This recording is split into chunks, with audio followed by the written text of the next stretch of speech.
Welcome to the MBA series.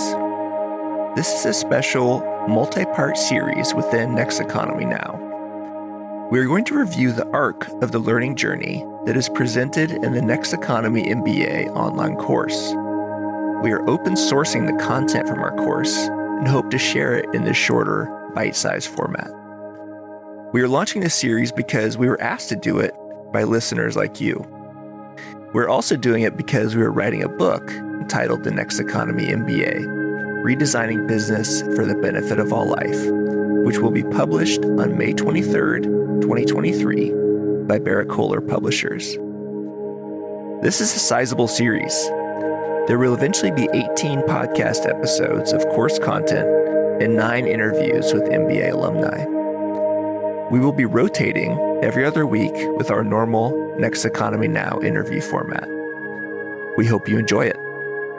Please reach out to us via our website, lifteconomy.com, with any comments, feedback, or requests. And now, on with the show. Welcome. I'm Ryan Honeyman, a partner at Lift Economy. My guest today is Ron Carucci. Ron is co-founder and managing partner at Navalent, working with CEOs and executives pursuing transformational change for their organizations, leaders, and industries. Ron has a 30-year track record helping executives tackle challenges of strategy, organization, and leadership. From startups to Fortune 10s, nonprofits to heads of state, turnarounds to new markets and strategies, overhauling leadership and culture to redesigning for growth. He's author of 10 books, including Rising to Power and the recently released multi-award winning To Be Honest, Lead with the Power of Truth, Justice, and Purpose. Ron's also a fellow member of White Men for Racial Justice. Ron, welcome to the show. Great to be with you, Ryan. Always a pleasure. Thanks for having me. Sure. So Ron, there's a lot going on in the world right now. And I'm just curious on a human level, how are you doing with everything going on? Gosh, these are times that you have to take lots of deep breaths. It would be so easy to turn to cynicism when I see what's happening geopolitically, environmentally, locally, politically. And so, for me to not lose hope in humanity, I have to constantly keep myself in front of stories that remind me that there are good people in the world, there are good leaders in the world, there are people who care in the world. It's a conscious effort every day to choose hope. And for folks who don't know, and I actually don't know this either, can you tell us a little bit about your background and how you first got interested in the work you're doing today? Gosh, well, we can go back a long way. So I began my career in the arts. I wasn't a business consulting person at all. And I, went to a prominent conservatory in New York City and studied in performing arts. I was in theater.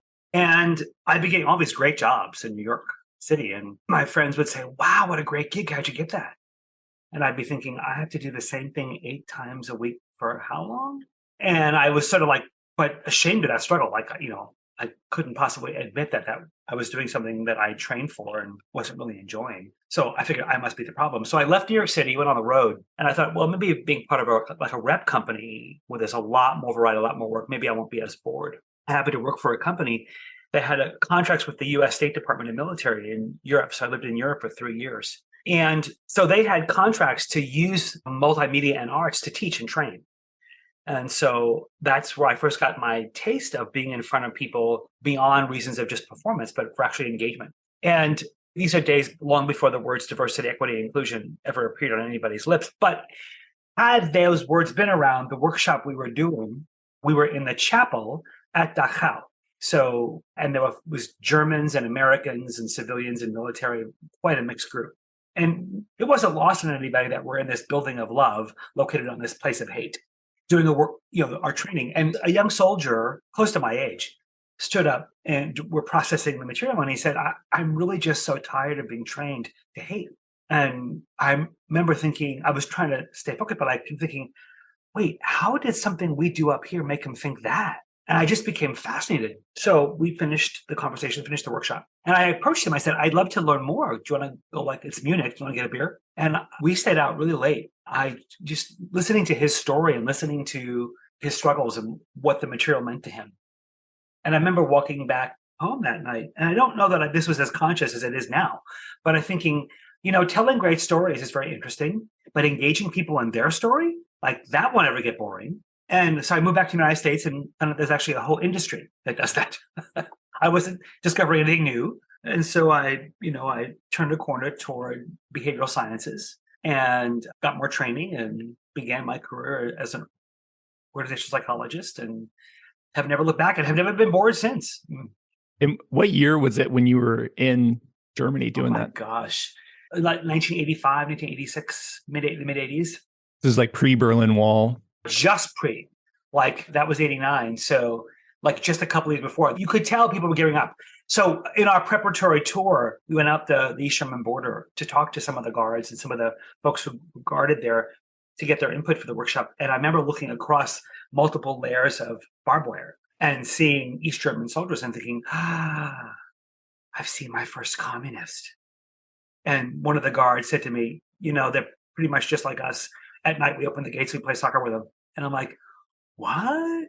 He said, yeah, there's a lot of this is just, is what it is, but we're really all not that much different, which was the foreshadowing of what was about to come a year and a half, 2 years later. And it was really sobering for me to sort of, someone I had just othered with all the biases I'd been given about them. And to have somebody on my team tell me, you got that wrong. And so so you came back and you're like, I'm going to do a PhD in this. Is that like the first thing? So I did a master's and took jobs inside companies. So I went into the org development units of corporations. But, one of the courses in my grad program wasn't diplomacy. And so I thought my job was, to go help make things better, which meant you had to at first talk about how things weren't good. And I thought that's what I was supposed to do. And I was super young. So being politically savvy, being diplomatic, those were lagging indicators of my effectiveness. And so I get to the increasingly larger companies and my kids loved the fact that I started collecting severance packages, because it meant more time with me. But in between these jobs, I would sort of have to do side gigs to sort of earn money while I was looking for my next job. And by the third time this happened, took me a little long there, I realized, the same behavior that gets me a little bit hot water inside companies gets me paid a lot of money outside companies. And so I think I finally accepted the fact that if I was going to embrace and live out my passion for organizations, which is what I loved, it was going to have to be by not being part of one. And I sort of said, went the external consulting route and spent 8+ years at a wonderful consulting firm in New York City. It was a little boutique, but where those who were in org behavior, this was like the Rolls Royce of that field. If you went there, this was the ticket puncher. And it was an incredibly developmental, not always easy, and sometimes painful, but amazing 8 years. When the owner of that firm sold it to a much larger firm, it really stopped being fun. And it was all about feeding a dinosaur and just keeping the wheel going. And a couple of us at that firm said, we love this work too much to just do it this way. We don't need this anymore to do this. We can do this on our own. We never said, let's go start a firm, which is really important. Those of you who are far more intentional entrepreneurs than we were, 19 years ago, we started Navalent, never with the intention of growing a firm. It was just, we love each other. We love working together. We love having this impact. And then quickly realized, it means we're going to have to hire people and manage them and grow it and do all that stuff. And so we've had this love-hate relationship with running it for, 19 years now, but it's been an incredible run. And, we've exported some great talent. The problem is every time we've grown over the years, people looking for, really top talent in the org behavior field have now figured out that Navalent's the place to poach from. And so Netflix, Amazon, Disney, all come knocking. They almost like they track when people arrive at the firm and then wait 4 or 5 years and come take them. And of course, they're offering things that we could never compete with.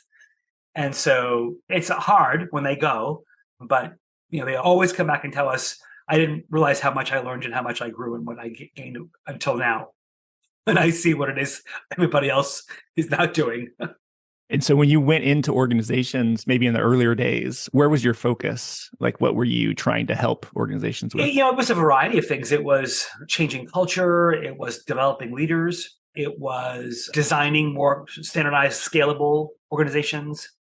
It was various aspects of organizational health, trying to sort of keep values center stage or trying to keep processes to be consistent.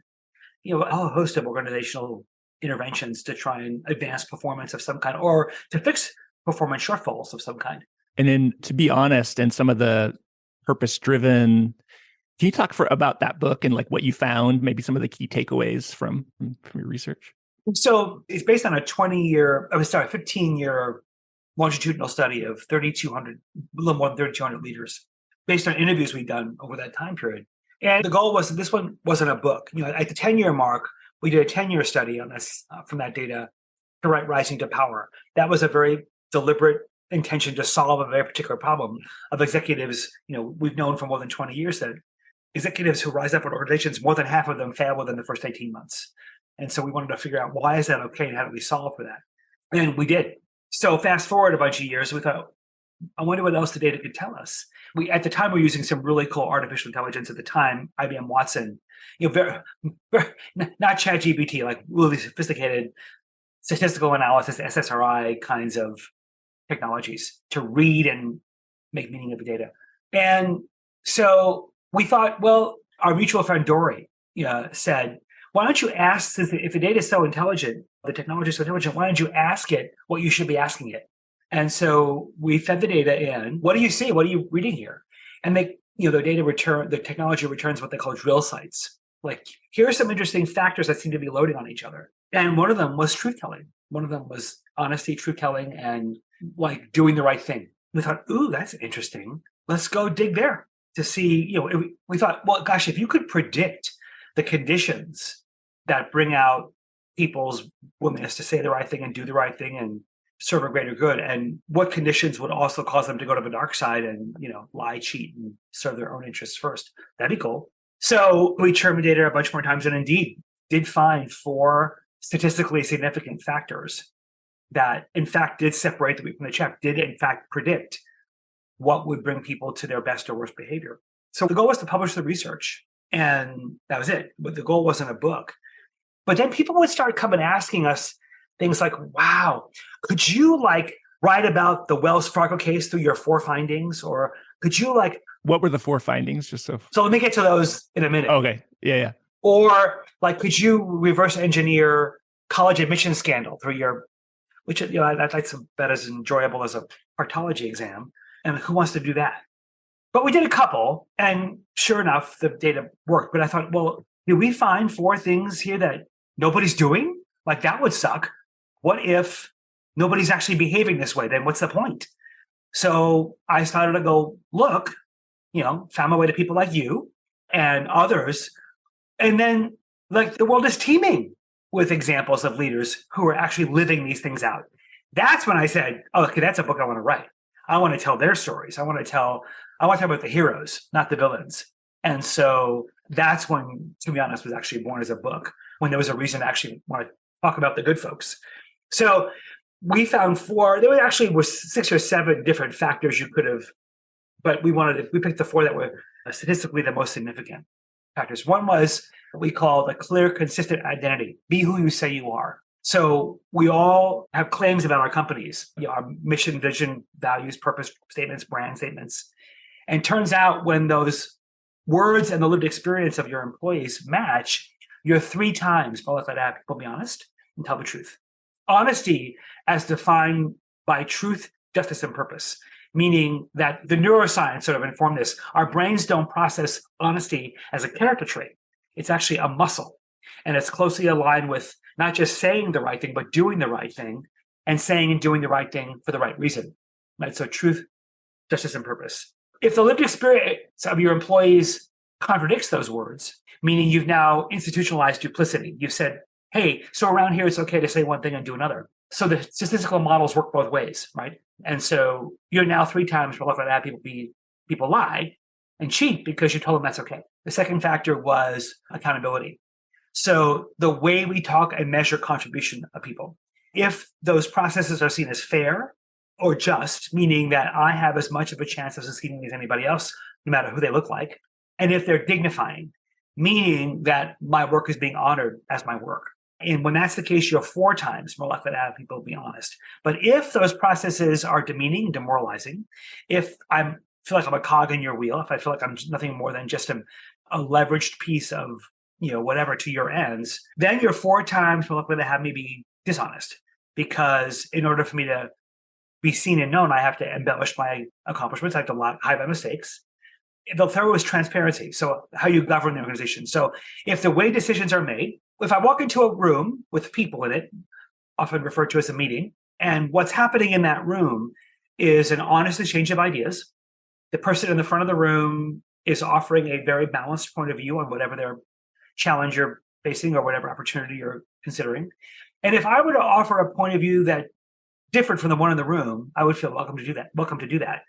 Now you're 3.5 times more likely to have it, but to be honest, because that's literally transparency. But if I walk into that room and it's nothing more than orchestrated theater, and whatever solution is being proffered was already decided yesterday, and the person in the front of the room has an agenda to make sure everybody nods in the same direction at the same time.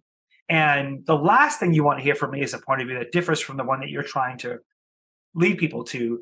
Now you're 3.5 times more likely to have it be lie and cheat, because the single source of truth is not in the room. I have to go underground to get it. The last one, which was probably the surprising one for us, was cross-functional relationships, border wars. So if your organizational seams, sales, marketing, supply chain operations, marketing, innovation, all the places where we know there's common conflict, if those seams are holding those tensions well, where we're both part of a common story, where our differences can be aired in a productive way, that the natural tensions between us are managed holistically, you are 6 times more likely to have people be honest, because now we're part of a cohesive story. But if there's border wars there, if there's dueling truths and the natural fragmentation of silos has caused us to sort of, it's about we and they, and now it's about my truth versus your truth, and my only goal is to make sure you know you're wrong. Now you're 6 times more likely to have me be dishonest, because now all I care about is my truth, not your truth. And probably the most sobering part about the model, Ryan, is that the model is cumulative. So if you're good at all 4 of those things, you become 16 times more likely to have an organization that is honest, tells the truth, behaves fairly, serves a greater good. But if you suck at all 4 of those things, you are 16 times more likely to put yourself on a front page headline in a story you never wanted to be in. Wow. And we probably know the names of the ones that have been on the front page, right? And aren't we just a little tired of reading about them? Yeah. If I hear one more Elizabeth Holmes story. Yeah. One thing that dovetails with, I think, some of your findings that I've seen, and, in many Next Economy or B Corp or social enterprises, there usually is a culture of being nice as opposed to being authentic and giving direct feedback. And I'm curious if you found, what are cultural ways, is one idea that I was thinking of is you actually have every quarter, you have the company sets up a place for employees to give each other lower tension feedback or just feedback that's not a 10 out of 10 on the scale, but a 3 or a 4. But I don't know, do you have ideas or thoughts on how companies can get that? We'll actually have examples. Okay, great. One of the case studies in the book was the Guidon Corporation. This is a case study from the 90s, but it was a great case study. They were at the time called Advanced Cardiovascular Systems. They were probably one of the leading edge companies in pacemakers and other cardiovascular technologies. And Ginger Graham took over as CEO, I think in 1993. She was CEO until 2004. And when she walked in, her first appearance was going to have to be at the sales conference, all the national salespeople. And she knew R&D and sales were at war. Their patents were expiring. Competitors were leapfrogging them. Their innovation pipeline was fairly scant for them, and they were losing their edge. And so she decided not to walk out and try and rally the troops. She actually walked out and told them the truth. She said, this is not what I signed up for as CEO here. You guys are at war with R&D. They don't want to talk to you. Where patients are not thriving on our therapies and our devices. Surgeons don't want to use them as much as they should. Our pipeline is not, the darling of Wall Street. I'm going to fix this. And the level of transparency was dark. She got everybody on her executive team a coach, not an executive coach. She went 2 levels down in the organization and picked a middle manager and assigned them to a cross-functional member of her team. And once a month, those people had to bring that leader real-time data. By the 3rd month, it was no longer anonymous anymore. They were bringing them, this is where the problem was. And they were expected to go address it. She instituted the hot seat in her team. So once a month on her team, in every meeting, each person got a turn throughout the year to everybody go around and say, here's the one thing I really love working about with you. Here's one thing I think would make you more effective. And that cascaded down. So in their town halls, when they were discussing goals, if there were shortfalls against goals that they had committed to, they openly talked about it. about how to, no blame, no judgment. It was not, sort of a Darwinian thing, but it was a kind, open exchange of how do we do better? And she created a culture. And then because they were growing so fast, they instituted a ritualized storytelling. Because as new employees came on, they wanted to make sure that culture transmitted down into new employees and that it was carried forward. So, and of course, over the 10 years she was there, they grew from 400 million to 1.3 billion. It was an amazing run for her. But it's an amazing example. I typically do a quarterly, what I call round robin speed dating with my executive teams, and we sort of create a round robin matrix, and they do a 2x2. And it's, do I have any spinach in my teeth? Where am I thriving? How can I help you be a better colleague? How can I be a better colleague to you? And so it opens the door for how do we make sure we're exchanging a regular diet of open communications and feedback. There are lots of devices to do it. Saving it all up for one at the end of the year is dumb. You've never heard an employee walk into their company and say, I'm so excited, today's my performance review, right? It's the process that should be the most informed, dignifying, honoring process where we exchange feedback with each other and hear how we're doing, has become one of the most demeaning, demoralizing, de-energizing experiences. It's horrible. And so, and Marshall Goldsmith, sort of the father of executive coaching, calls it feed forward, right? Rather than feedback, just say, in the future, just be forward looking about how I share what I share with you, rather than trying to debate history. But nobody wants to hear, hey, this thing didn't go right 8 months ago, so you're getting dinged for it now. It's dumbest thing ever, but we still do it. I love that hot seat and the 2x2. And I can still see some employees being open to that and others being like, I still don't want to hear that kind of feedback, right? In those meetings. But what's funny? I mean, I've actually at any version I've done it, where I recently had a CEO of a $30 billion insurance company come in to one of our working sessions. We were working with his team on some design issues, and he was coming in to sort of get a checkup and whatever. And he decided, because one of the major issues on the table was culture and more transparency, more openness. He went around to every person on his team and he gave them feedback, positive and developmental, in front of each other. He said, I know this is going to be like ripping scabs off. I was like, this is risky, but it was fine. I've never heard anybody bristle over it. Most people are like, I'm starved for this kind of feedback. I don't have any place to get it. So I've never had anybody not like it and not want it and be grateful for it. Sure, it pinches, but listen, I tell leaders all the time, if you don't have somebody coming into your office at least once or twice a week telling you something that makes you uncomfortable, you can be very confident your leadership sucks. And if you think that the reason for that is because there isn't anything uncomfortable to tell you, you're also stupid. Because if your team is 8 people, I can tell you there's enough complexity and enough moving parts in that mechanism where at least a couple of times a week, there are things you ought to know about. They're telling somebody. And if they're not telling you, you need to wonder why. Every single night at the dinner table of people you lead, stories about you are being told. And absolutely true. If you don't know what those stories are, then you should want to get in on the conversation. And I think most leaders recognize that the air gets a lot more filtered as they get higher. And suddenly their information sources dry up and their access to, the real truth becomes more scant and more filtered. And they get frustrated by that. Suddenly most executives, the big joke I hear is suddenly I became funnier. Suddenly all my jokes get laughed at now. They never got laughed at before. And trust me, when you retire, they'll stop getting laughed at. So, creating those pipelines of information, of free-flowing exchanges of hard news and good news and hard perspectives, creating the psychological safety to make sure that's happening is critical.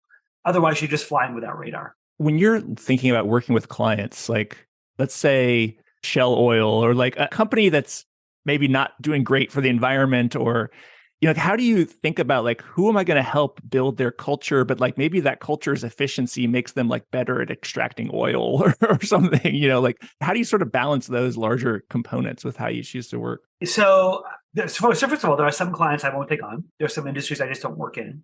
So I narrow the scope that way.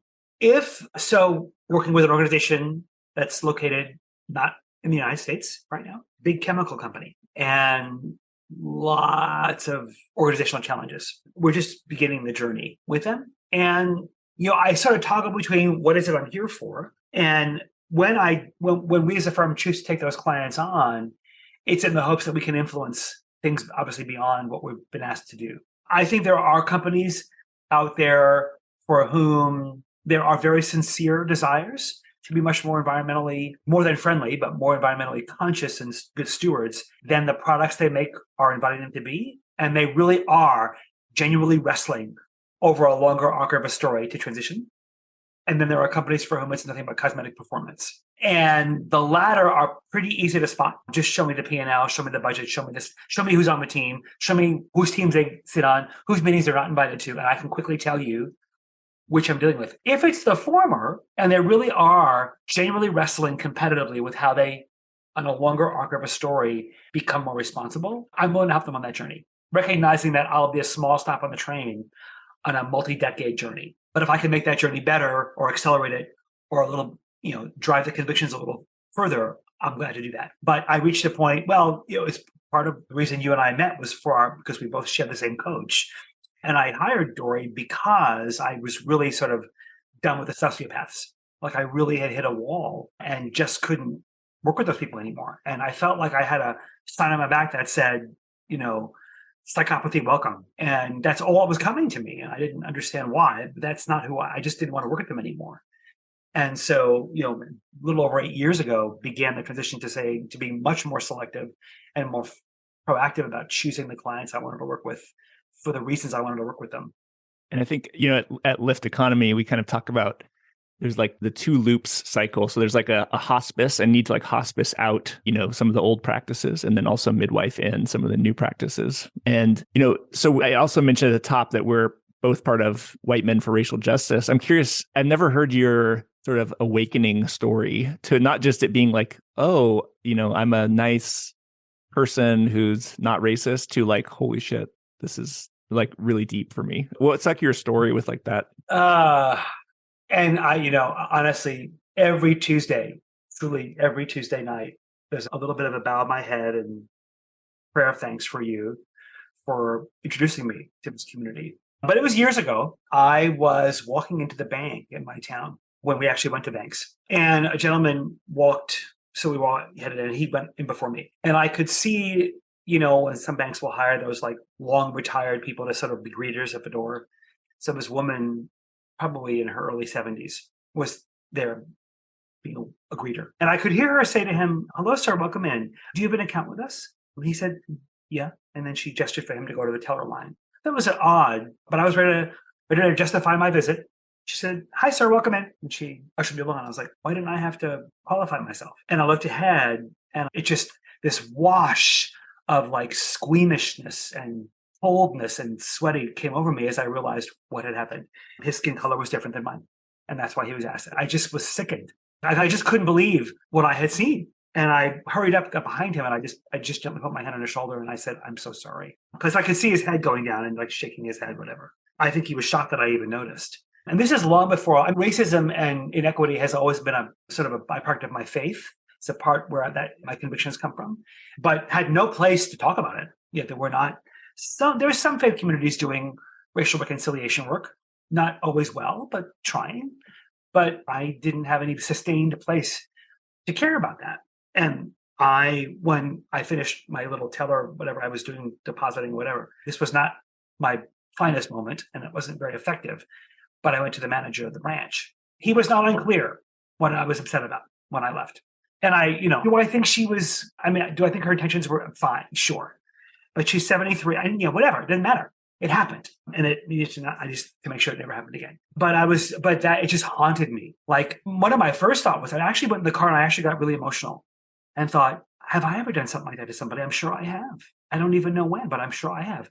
And oh my gosh, how many of those happened in front of me and I just missed them. I just was normal because I can't even inventory them all. I just knew I had just seen something and my eyes had been open to something that was hiding in plain sight the whole time that I never either could acknowledge, have the skill to acknowledge, or chose to acknowledge. And I couldn't shake it. And so I began reading and, consuming content and whatever. For the few people of color in my life that were friends, or I could sort of, without not knowing not to burden them, at the time I would ask, and then I'd realize probably shouldn't be asking this. And then I would read about, don't ask that question. That's not helpful. So, and that was probably about, I don't know, maybe 4 or 5 years before you and I met.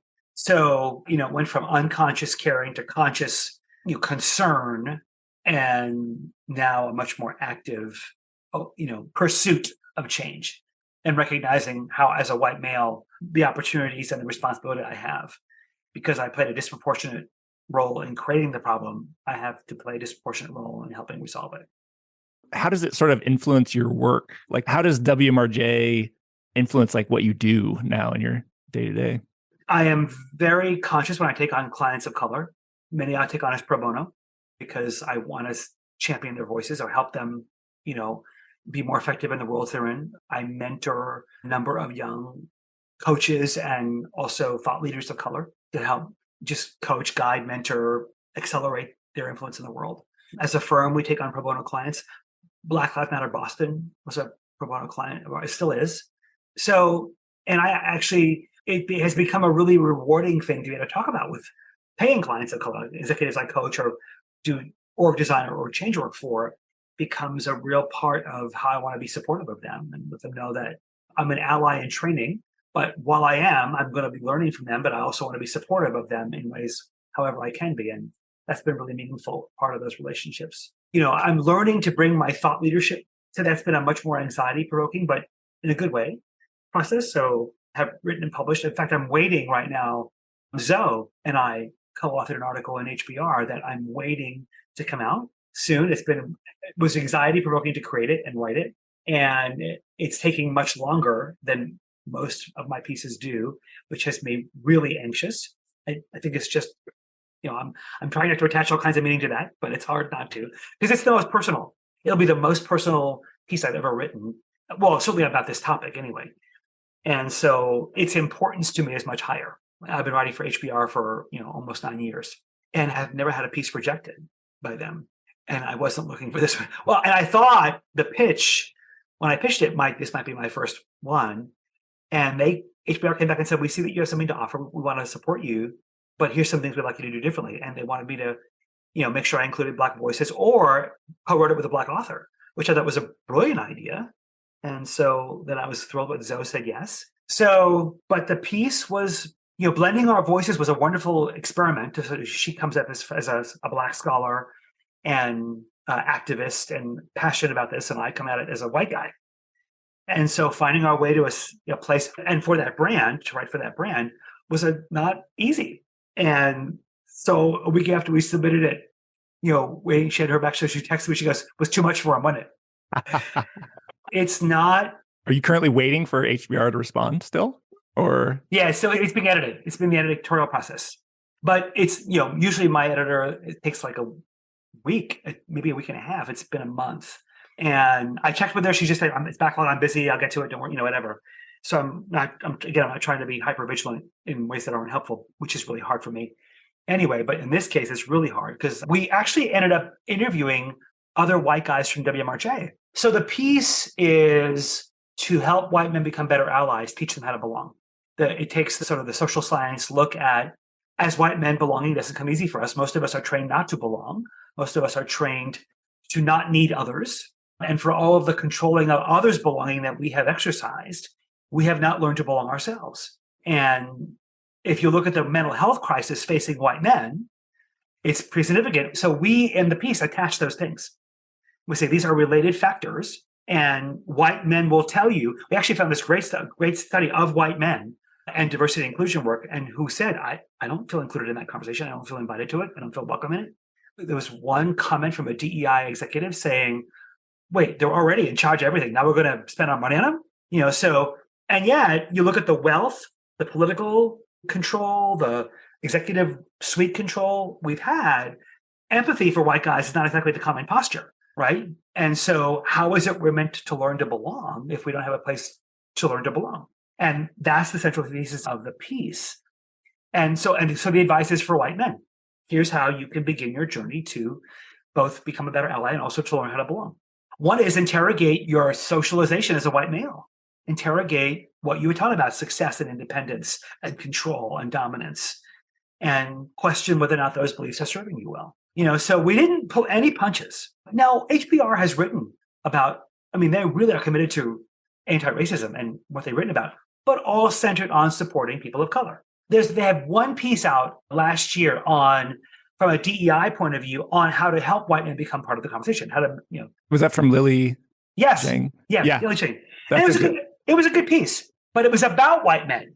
It wasn't to white men. And so we felt like we have this social experiment called WMRJ, which has 3 years and almost 400 guys through it as evidence that says this thesis has merit.